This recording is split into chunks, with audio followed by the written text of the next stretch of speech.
So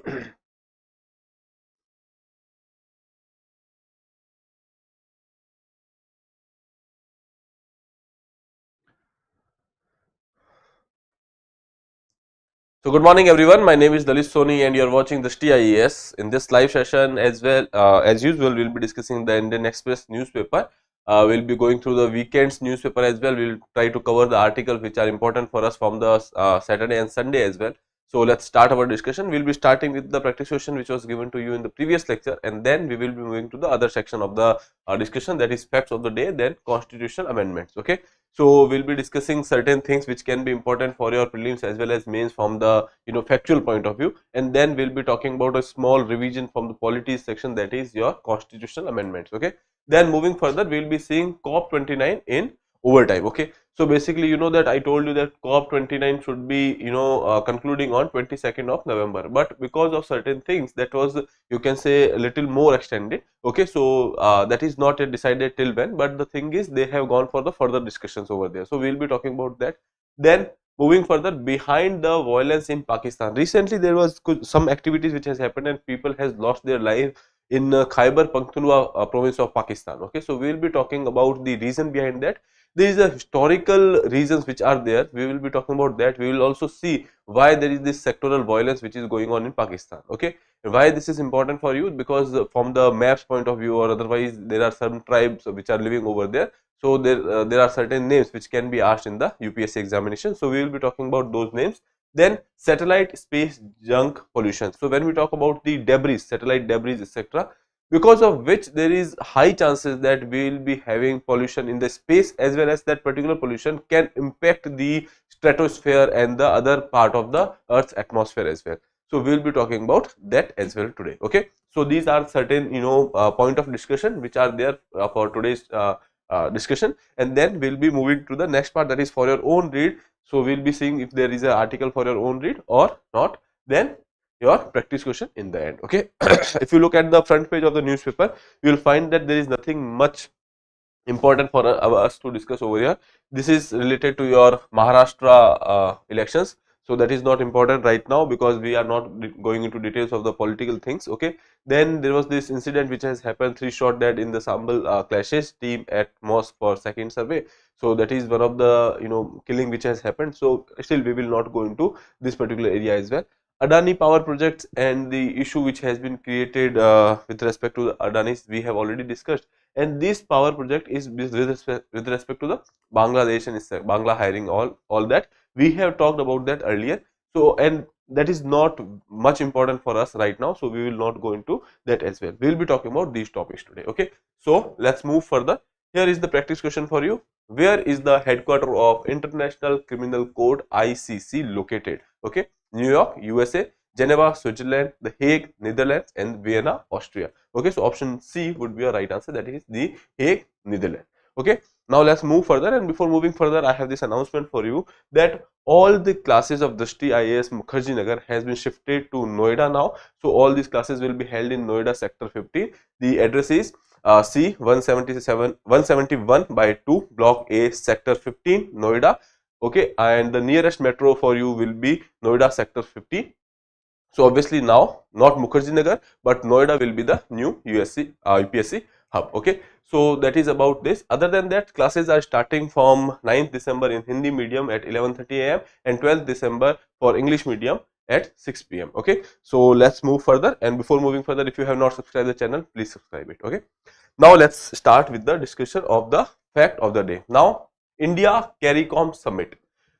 Recently, you know that our Prime Minister has visited Guyana. Okay, and when we talk about the other Caribbean countries, etc., these are also important for us now. We have seen that why India is looking into the smaller countries as well. Earlier, our foreign policy used to focus mostly on the big 5 countries, and after that the neighborhood. But right now, you will be seeing that we are focusing on Africa, we are focusing on the South America, we are focusing on the Latin America. Okay, we are focusing on the island countries. Okay, why? Because recently India is trying to project itself as a leader of the global South.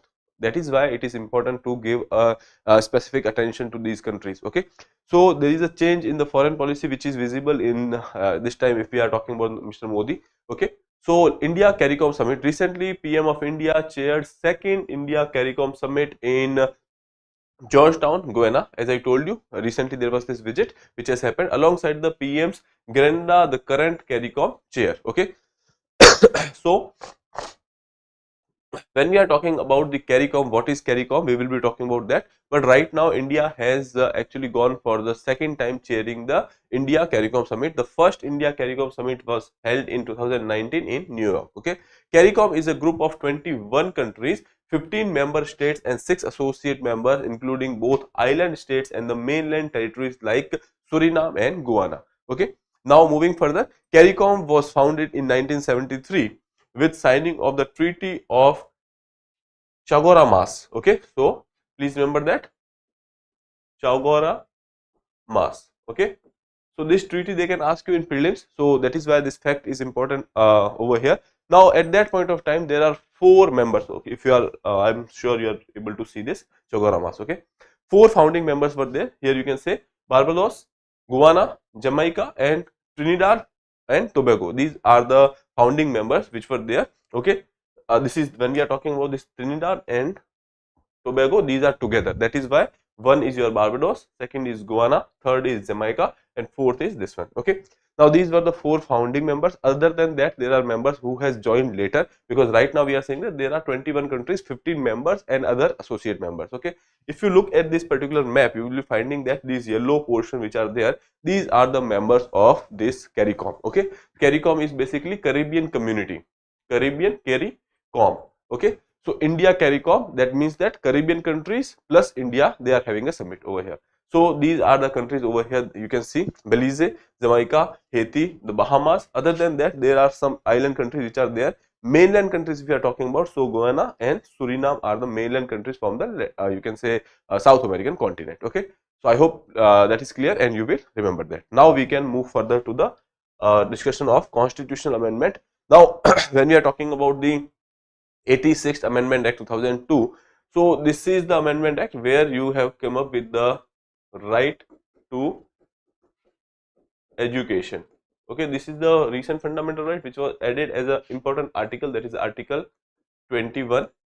Okay, so this was introduced as a new article itself. When we talk about the right against the effects of the climate change, or when we are talking about the right to privacy, these are certain rights which were inculcated into Article 21 itself. But this is the right which has been given a new article, that is 21A. Okay, now made elementary education a fundamental right under Article 21A. Change the subject matter of Article 45, that is there in the directive principles. So when we are talking about the Amendment Act 2002, which has actually changed the fundamental duties, DPSPs as well as fundamental rights. Okay, so that is there.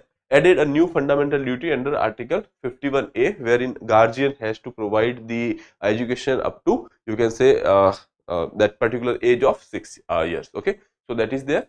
All these things are, you can say, were there in the Constitutional Amendment Act, that is 86th. Please remember that because this is important one. So 86th Amendment Act that has introduced Article 21A.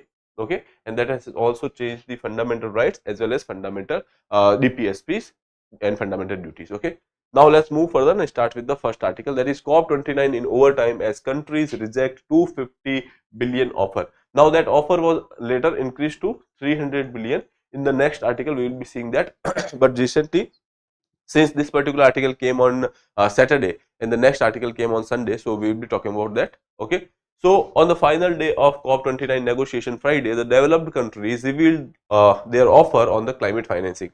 When we talk about the COP29, the main objective was to go for the framework for the climate financing. What is climate financing? That means that whatever efforts which are there with respect to the adaptation and the mitigation of climate change, these efforts are supported by some kind of finance which is given by the developed countries, because the onus is high on the developed countries, because these are the countries which has been benefited by the industrial revolution, which has been having more production, and they have used the fossil fuels more, and because of which they have contributed more, and that is why there is more onus on that, and they were obliged under Paris Agreement to give more funds over here. Okay, now earlier it was decided that they will be giving 100 billion per year. Okay, but they could not, you can say, fulfill this particular obligation for whatever reason.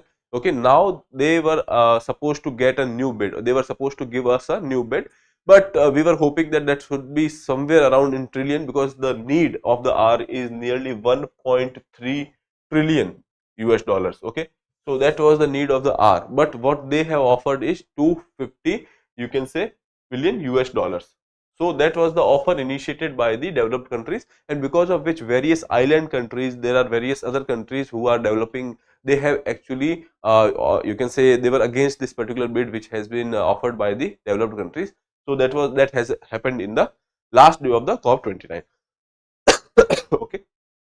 So on the final day of the COP29 negotiation, Friday, developed countries revealed their offer on climate financing, a mere $250 billion a year from 2035. Also, one more thing they have said that they will be starting this $250 billion from 2035.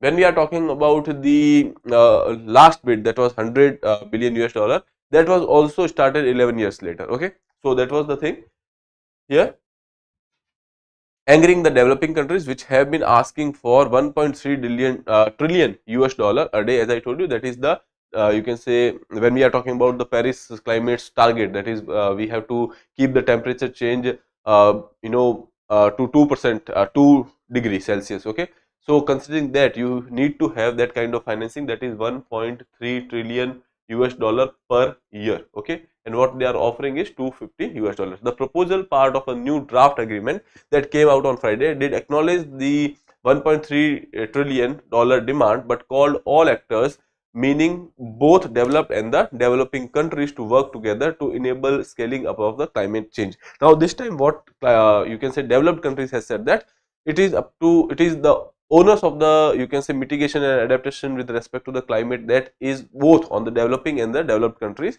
So they have said that we have to join hands. The problem is that the developing countries cannot afford so much. They do not have that kind of technology. They do not have that kind of fund. So obviously, the financial and the technological owners should be on the developed countries, but they are, not taking this particular obligation. Essentially, it means that the developed countries took no responsibility for attempting to raise 1.3 trillion US dollars. The Paris Agreement owners of generating climate finance solely on the developed countries. Under the commitment, they have to raise $100 billion per year, and that was not made. A provision that says a new higher figure should be decided before 2025, a goal for countries assembled at COP29. Okay, in the Paris Agreement itself, it was written that before 2025 you have to decide a higher amount. Okay, and for that they have come in COP29 in 2024, and that is why they could not come on that particular agreement. Also, 250 US dollar is proposed to be provided only from the 2035, after a gap of 11 years, as I told you. Meanwhile, the developed countries would continue to provide only the $100 billion they currently obliged to raise.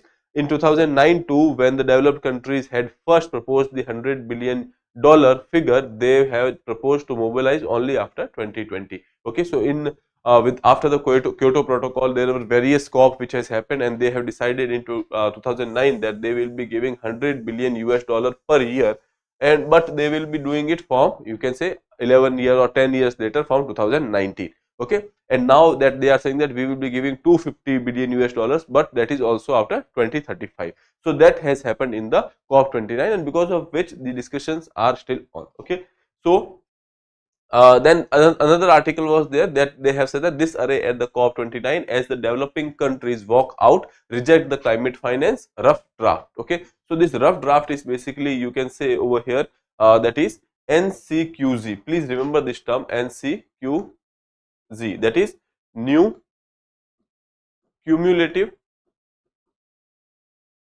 quantified goals. Okay, new cumulative quantified goals. Earlier we had this nationally determined goals. On the same lines, we have this new cumulative quantified goals. We have presently removed ourselves from the stalled NCQZ, that is your new cumulative quantified goal on climate finance. Formal name, that is for going on for the financial negotiations.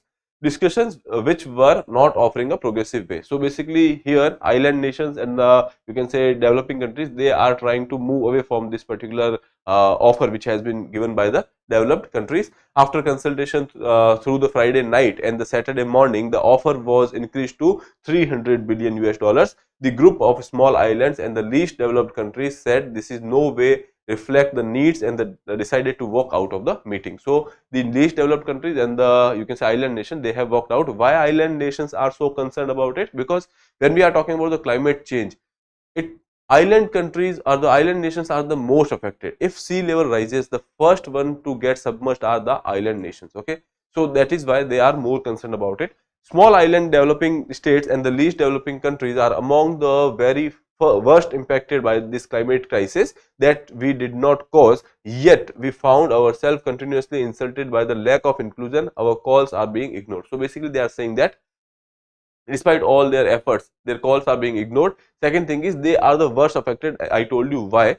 And they are also saying that they did not cause it, because these are not responsible for the emissions. These island nations are not responsible for the emissions, because most of the emissions are from the either developed countries or the developing countries. Right now, if we are talking about historically, if we see, so the European countries and the Americas are basically, you can say, culprits. And right now, if we are talking about the present time, so developing countries like China and India, they are producing more and more, and they are actually responsible for the emissions. But on the one hand, when we are saying that they are responsible for the emissions, but when we are talking about India, India is doing really great on the when we are talking about the environment related aspects. Okay, so with respect to the climate financing, with respect to the climate change and the nationally determined goals, etc., India is doing, commendable job.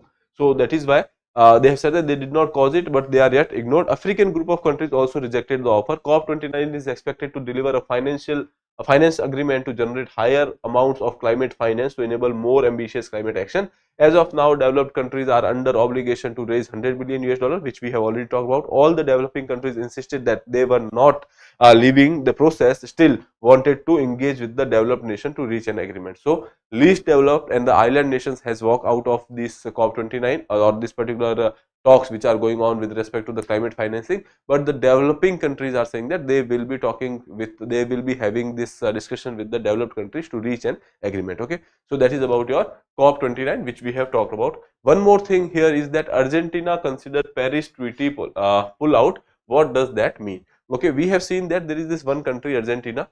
Okay, they are right now considering that they will be withdrawing from the Paris agreement. There are speculations that that country might withdraw from it.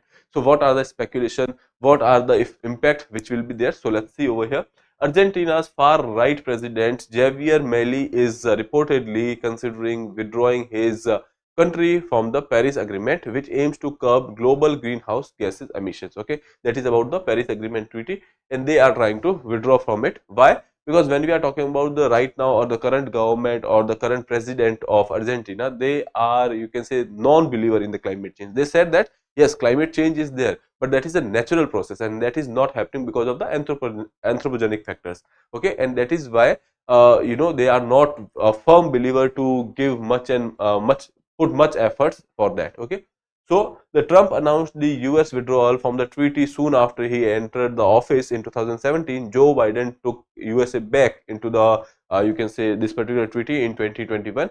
Now when we are talking about the Donald Trump, he is entering into the office again. So there are high chances, and or you can say we can say that we do not know what is the future of USA in this particular treaty. Okay. What is the Paris agreement and why does it matter? So this is something which we have discussed various times, but I'll go through it once again. International accord that was adopted by nearly every country in 2015 to address the climate change and its adverse effect. Its primary goal is to substantially reduce the greenhouse gas emissions to limit the global warming, and the you can say the quantities which they have you can say put focus on, that is well below the 2 degrees Celsius above the pre-industrial levels, while pursuing the means to keep the warming to 1.5 degrees Celsius. So one is your 2 degrees Celsius and 1.5 degrees Celsius. So we are trying to keep it below the 2 degrees Celsius, but we are using the means to keep it below 1.5 degree Celsius as well. Okay. Now, so basically you can say that this is the goal, but if we miss this, then this one is okay. Now, the treaty requires all parties to continue on the joint agreement to state every 5 years your nationally determined goals. Okay, every 5 years you have to tell the international community that what you are doing with respect to the climate change and what are your efforts in that regard. So that is basically your nationally determined contributions. Okay, and all these things are happening under the UNFCCC framework. Okay, now how does a country withdraw from the Paris Agreement? There is this article in the, you can say, treaty, that is basically your article 28, that is giving you a procedure for the withdrawal. So article 28 of the Paris Agreement lays down a procedure for and the timeline for the countries to withdraw from the treaty at any time after the 3 years from the date on which the agreement has entered into force. That happened in 2016. For a party, the party may withdraw from the agreement giving a written notification to the depository. So basically in article 29, please remember that in article 29 there is a procedure which is talking about the withdrawal from the treaty. Okay. So basically here they are saying that after 1 year of the, you can say, entering into the agreement, okay, sorry, after 3 years of entering into the agreement. So we have entered into agreement in 2016. Okay. So after 2016 till 2019, after 2019 you have to give a notice to the depository, and after that the process will initiate, and any such withdrawal shall take effect only after the expiry of 1 year from the date of the receipt of the depository of the notification of the withdrawal. So basically they are saying that once you give this notification to the depository, that particular notification which has been given to the depository, and after 1 year of that, this particular withdrawal will come into effect. So for 1 year you are still a member. Okay, so you have to follow all the protocols over here. Okay. Now moving further, Office of Legal Affairs on UN, that is the office where you have to give, headquarters is there in New York. Once the withdrawal notification has been received, it becomes effective after 1 year or later if the member state says so in the notification. So basically at least 1 year you are member, and after that whatever notification says, likely that would happen. Now why Argentina is considering leaving the treaty? As we are re-evaluating our strategies on all matters related to the climate change. That is what the government is saying over there. So that is one thing. The president is saying that they are re-evaluating their you can say climate related policies. President Milei is climate change denier. Okay, as I told you, he is not a believer of that, he is a denier of that. So who called the climate change a socialist lie in the past. Okay, so that is something which he thinks that climate change is not a reality, that is basically a natural process which is bound to happen, humans has nothing to do with that. Okay, so we have different views on the reason. We considered it to be linked to the natural cycle. We agreed on the need to take measures to mitigate it. Okay, but that is not anthropogenic. So basically he is saying that yes, we agree that we have to take steps to mitigate it. Okay, we have to take steps to reduce the impact of the climate change, but the thing is that is a natural process and no one is responsible. If we are saying that it is an anthropogenic factors and the developed countries are more responsible, but when you are saying that it is a natural cycle and humans has nothing to do with it, that means that developed countries has nothing to do with it as well. Okay, so that is what he is believing in. What impact will Argentina have on the withdrawal? Okay, now if one countries get out of you can say such agreement, then there can be a domino effect. Domino effect means that, or you can say if one country is going out, then other countries might think to go out, because obviously agreements like Paris Climate Change Agreement, these are putting onus on the countries, these are putting obligation on the countries that you have to pay this much amount for the climate change. Now if one country goes out and they are, you can say, free of that particular obligation, there are high chances other countries may go for the same thing, so that they do not have to pay for something. So that is something which is there. Argentina's exit could trigger a domino and cause other countries to reconsider their own participation, undermine the Paris Agreement and the world's climate goals. Okay, Argentina is South America's second largest economy and world's 24th largest emitter of the greenhouse gases. It has significant fossil fuel resources and they are going for the exports as well. The second largest reserve of shale gas. So basically they are having these fossil fuels. Obviously if they are out of the Paris Agreement, they might not go for any kind of regulation on that. Okay, the fourth largest reserve of shale oils worldwide. So these are the resources which are basically available over here. when we are talking about the natural gas, when we are talking about the fossil fuels, they are having good amount of resources over there. However, a withdrawal if happens could also isolate Argentina.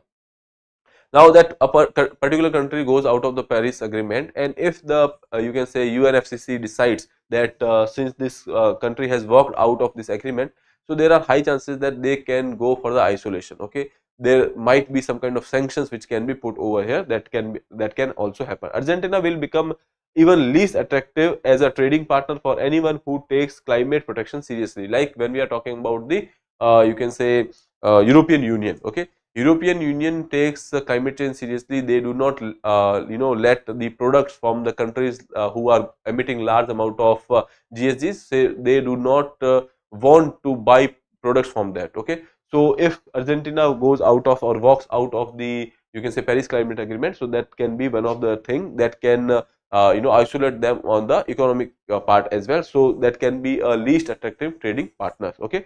Now there can be domestic opposition. Obviously, if one government is there, there can be opposition as well. So they will not want them to walk out of the Paris Climate Agreement.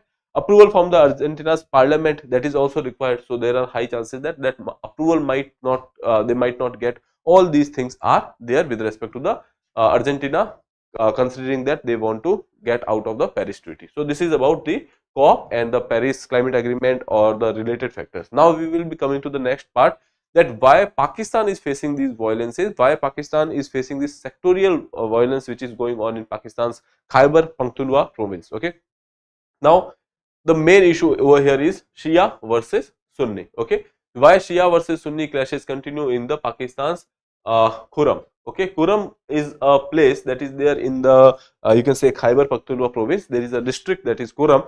Okay, wherein these clashes are going on. When we are talking about the location over here, we will be seeing that the upper Khurram, that and the lower Khurram, they, or the central Khurram, these are basically having different demographies. Okay, when there is a different demography, different communities are living over there, and that is why there are clashes as well. Okay, so we will be seeing that why there is a clashes in the you can say Khyber Pakhtunkhwa.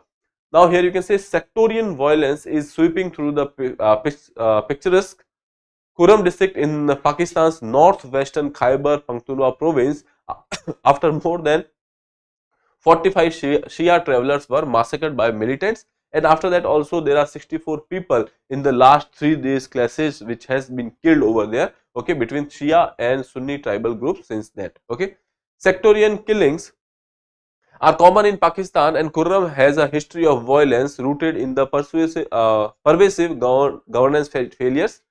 One is your governance failure, second is your tribal rivalries which are there, and external geopolitical influences.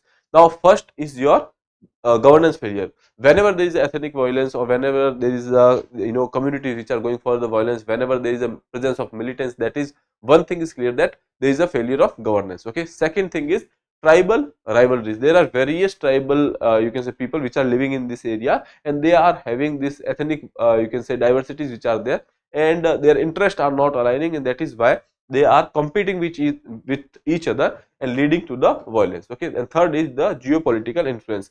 Now the province or the particular district which we are talking about right now, this has the borders with the Afghanistan as well. Okay, so Taliban's influence is also there. So these are related to geopolitical influences. Now Shia and Sunnis in the Khurram.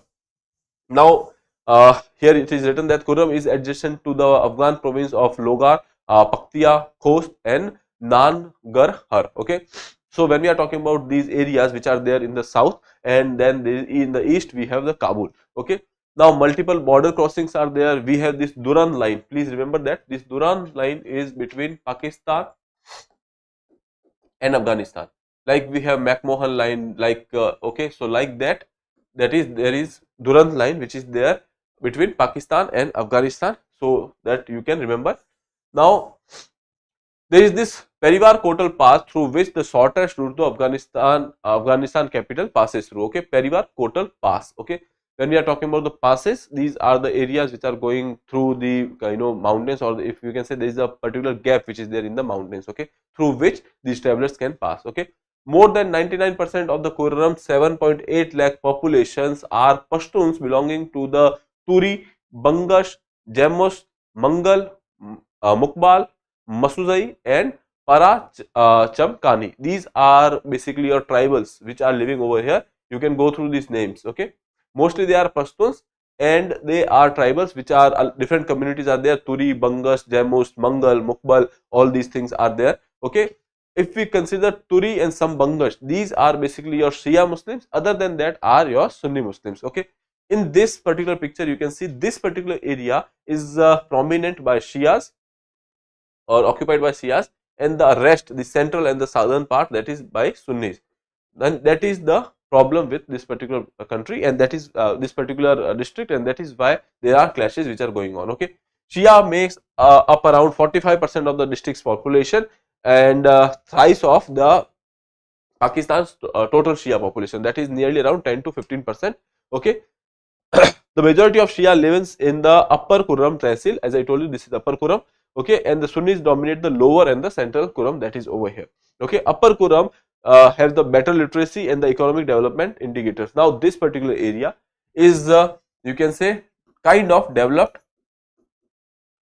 than the lower Kurram. Now, the resources are limited and there is a competition, and that is the reason over here that there is a developmental disparity, and ultimately that is leading to the ethnical violence over here. Now, here you can see sectarian tensions are often extension of the persistent tribal rivalries and the competition for the resources. Tribal rivalries, as I told you, there are various tribal groups which are living over here, and that is why there is a rivalry. Why there is a rivalry? Because obviously these tribals are basically competing for the limited resources which are there in the region. Okay, so that is there. Use of patronage and the bribery by British to control the northwestern frontier benefited central tribes and clans at the cost of others, which led to the deep-seated grievances that continues to surface from in the form of the land disputes. Now, what has happened is that that colonial legacy is playing a role over here as well. Okay, when Britishers were here, so these tribes used to offer certain things to these Britishers to gain favors. Okay, so those tribes which had resources to offer, they got the favors. Similarly, this particular you can say element of bribery is still there, so they are still bribing the governments over there. And considering that, what is happening over here is that there is this violences which are going on because resources are limited and there are various tribal communities which are living, so these are competing with each other. Okay, and that is the issue of this particular region. Now, here developments in the 80s. Now, there are three important developments which has happened during the 1980s and which has led to deepening this particular issue even more. That is, one is your Islamic Revolution, creation of the Shia theocracy in Iran. When we talk about Iran, Iran is Shia dominated, then Saudi Arabia, that is Sunni dominated. Now, these two countries are trying to have their own sway in the region. They are trying to have their own leadership in the region. Okay, when in Iran there is Shia population which is dominant, and in there was this Islamic Revolution which has happened. Creation of the Shia theocracy in Iran in 1979 gave rise to a geopolitical competition between Saudi Arabia and Iran. Qurram become a proxy battle ground for these two countries. Okay, like Afghanistan has become a proxy battle ground for you can say USA and Russia, USSR at that point of time. Similarly, this particular area become a proxy ground for their battle because there are Shia and Sunnis which are living. So these are the people who were helped by Iran, and these are the people or Sunnis were helped by the Saudi Arabia. Okay, so that becomes a battleground, and that is why these tensions even further deepened. Okay, then coming to the next one, Soviet-Afghan War of 1979 and 89. During the Soviet-Afghan War, what has happened is that this particular area become a USA's base. Okay, USA was actually helping the Mujahidins, and Mujahidins were they were actually going for the camping in this particular area. So, Soviet-Afghan War 1979-89, that was the 10 years war. Qurram become a launching pad for US-backed Mujahidin as well as for the refuse for the Afghans fleeing the conflict. Okay, so this area many Afghans has came because the border was there, and second thing was the Mujahideen was taking shelter over here. Okay, rise of various armed group and the militia, in because of which the you can say armed groups has rised in this particular region. Okay, over the past 3 decades, several militant groups including the anti-Shia Pakistani Taliban (TPP) and Islamic states have made Qurram their bases, and the porous region is porous boundaries with the Afghanistan. Okay, next is your policies of General Zia ul Haq. 1977 to 88. At that point of time, he has these policies, that is Sunni Islamization. Okay, so basically he was favoring the Sunnis. So that is one of the reason, and that are the reasons because of which you can say clashes were there. And after this, these clashes are still, you can say, still going on this particular reason, because now in Afghanistan Taliban is there, and Taliban is kind of against the Shias. So that is also a problem which is over here. This has been bloodshed since the late July. Right now, whatever is happening, that is between the two, you can say, sub tribes, which is there, Mali Khel and Turi. Okay, sorry, Mali Khel, which is the sub tribe of Shia Turi, and the Sunni Madgi Kalai tribe. Okay, so these two names are given. Please, if you can remember, Mali Khel and second one is your Madgi Kalai. Okay, if you can remember, remember, otherwise it's not that much important. So that is the issue of your Pakistan right now.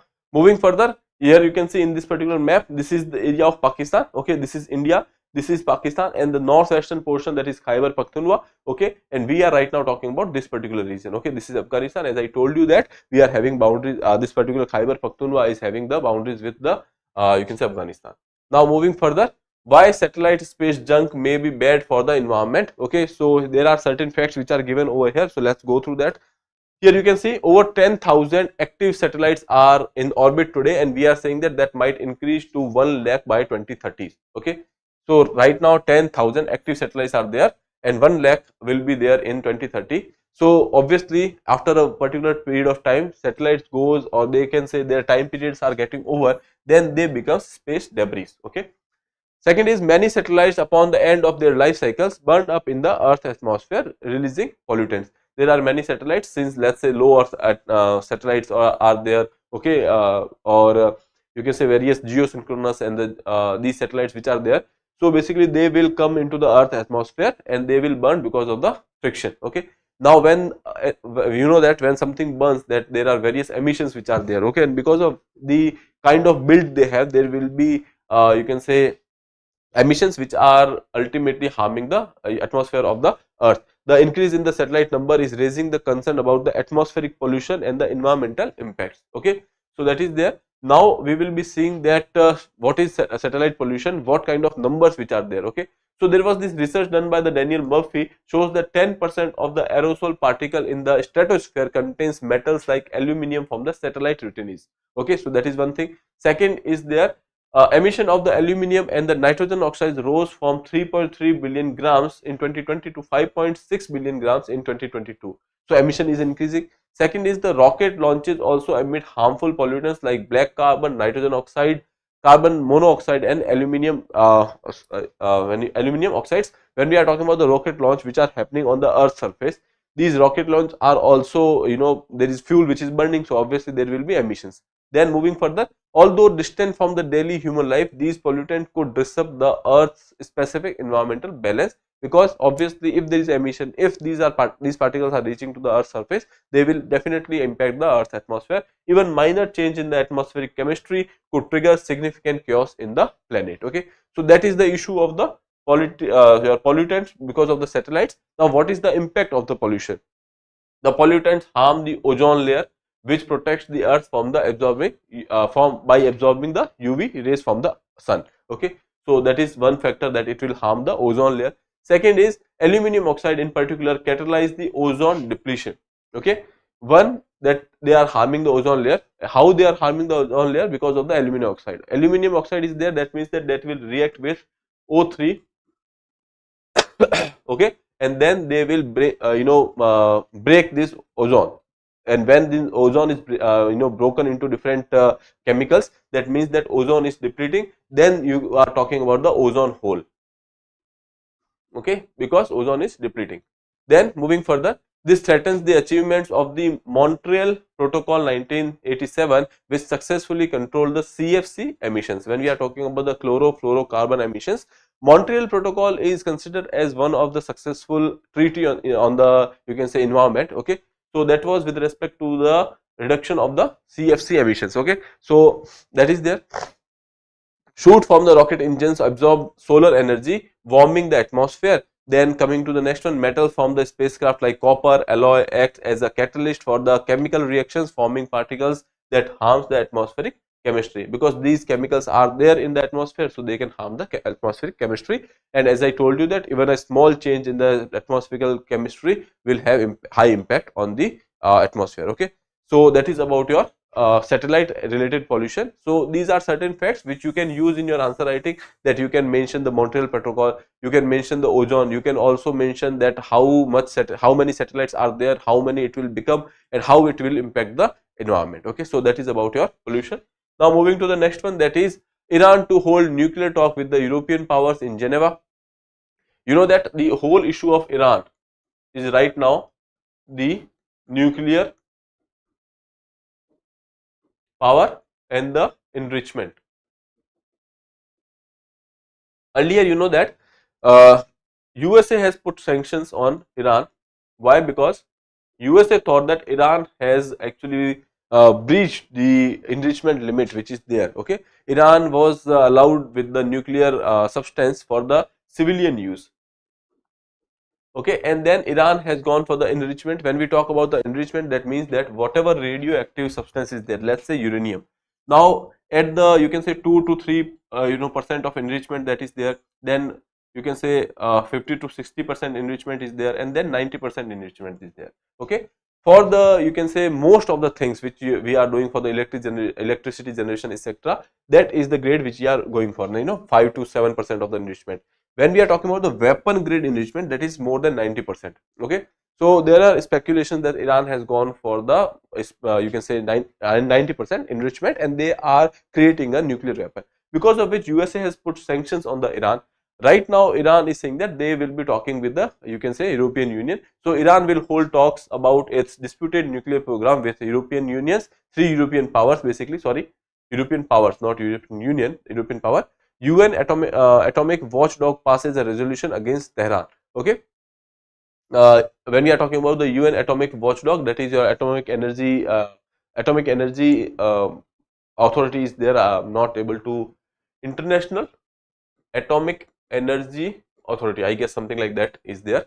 Okay, so they are basically, they have passed a resolution against the Tehran. Resolution proposed by the UK, France and Germany and the US. Iran has reacted to the resolution proposed by UK, France, Germany and US with what government officials called various measures, such as activating numerous ways and advances centrifuges to enrich the uranium. Okay, so basically with respect to the nuclear program of Iran, they will be having a talk with the European powers. Tehran has always believed that the nuclear issue should be resolved through the diplomacy. Iran has never left the talks. Now, deputy foreign ministers of the Iran, France, Germany and Britain would take part in the talks, which he said would cover regional issues as well as the nuclear dossier. Okay, so European powers want to show Trump that they are happy to work with him on the tough new joint policy on Iran. Okay, right now if we are talking about this thing, it is not a, you can say, significant development, but it is just a passing reference for you to know that Iran is open to talk with the European powers so that they can get more, or you can say they can ease the Western sanctions which are there. Okay, so that is about this particular thing. Now moving further, from a politics point of view, there was this preamble when we are talking about the 42nd Constitutional Amendment Act, which was challenged by various petitioners, saying that how you can go for the retrospective, you can say, implementation of that particular act, because they have used words like socialist and secular. The 42nd Constitution Amendment, you know that these two words were added by the 42nd Constitution Amendment Act. There are various people who are saying that these act, they have entered in 1976 and they have gone for the retrospective impact or implementation of that. So there are various petitioners who are saying that why did you go for the retrospective implementations, because the constitutional drafting committee which was there, or the constitutional assembly which was there, they have not used these words. Okay, but in essence these words were always there. Okay, in the constitution, when we are talking about the DPSP and etc. So we know that we have always been the secular country, we have always been having these socialist measures.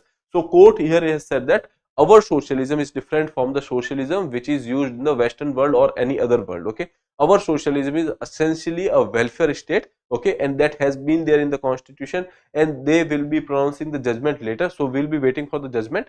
Right now, judgment has not been pronounced. They have only made some kind of observation. They have said that these particular, you can say, words are there in the constitution, which they have always been in the constitution, but explicitly they have been mentioned in the preamble by 42nd Constitution Amendment Act. And when we are talking about the words like socialist, the idea is not to impose a particular ideology over here, but the idea is to go for a welfare state. Okay, so that has been observed by the, you can say, courts over here. Okay, there are various petitions who are saying that the addition of these words in the, you can say, constitution was related to a particular ideology. Okay, so that was not the case which has been mentioned by the judges over here. You can go through this article, but there is nothing much to give a more focus on.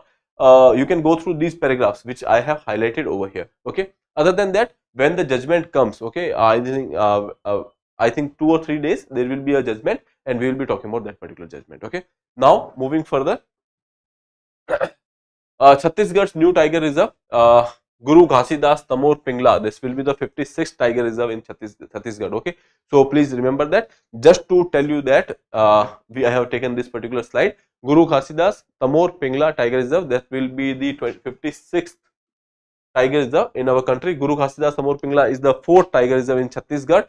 Before that, there was Achanakmar, Indravati, and Udanti Sita Nadi. Okay. Then it falls between the two tiger reserve, that is Bandhavgarh. Bandhavgarh is there in MP, and then Palamau is there in Jharkhand. So it will kind of become a corridor between these two, you can say, tiger reserves. Then Sanjay Dubri tiger reserve is also there in the vicinity. Okay. Other than that, you will also find elephants, sloth bear, vultures, peacock, wolves, leopard, otters, cheetal, jackal, nilgai, bisons, hyenas, langur, and cobras in this particular area. Okay, Sal, Saza, Dhavda, and Kusum. These are the, you can say, flora which is available in this particular region. So that is about your Guru Ghasidas Tamor Pingla, which is there in Chhattisgarh, 56th tiger reserve, and the recent one. Okay. Canada invokes direct indictment. Hardeep Singh Nijjar case, which was there, and various times it was said that they have the Indian involvements. Okay, so they have gone for the indictment without a pre-trial. Okay, so the Canadian government has decided to pursue a direct indictment against the 4 Indians accused of killing Khalistani separatist Hardeep Singh Nijjar. A direct indictment bypasses a crucial stage where accused counsel would have been given the opportunity to cross-examine the prosecution witnesses before the actual trial begins. Okay, so they have this particular process before the trial. The prosecution can, the particular defense witness can, defense counsel can go for the you can examination of the witnesses of the prosecution. Okay, but this time they have bypassed it. Canada's criminal code direct indictment is a special power used rarely, recognizing the attorney general's constitutional responsibility to ensure that those who ought to be brought to trials are indeed brought to trial. Okay, typically invoked only in cases of where public interest is involved. Okay, so considering that, they have also gone for the direct direct indictment in this particular region. Indictment is basically when you start the trial, you actually read the whatever allegations are there. Okay, whatever charges are there, that is the reading the charges. That is basically indictment. Okay, so that has happened recently. Nothing much to give more thought about. For your own reach, there is this article, Treaty to Tackle Plastic Pollution. Negotiations has started with respect to that. So you can go through this article, take 2 or 3 pointers from that. Okay, so that is about this particular article. Now we can end this particular session over here. In the end, we have one question for you, that is for your own practice, that is, which of the following substance is not regulated under the Montreal Protocol? Okay, chlorofluorocarbons, hydrofluorocarbons, halogens, and methyl bromide. Okay, so you can attempt this question and answer to me in the comment box. With that, I would like to take your leave. I'll see you in the next session. Till then, have a good day. Thank you, and please subscribe the channel.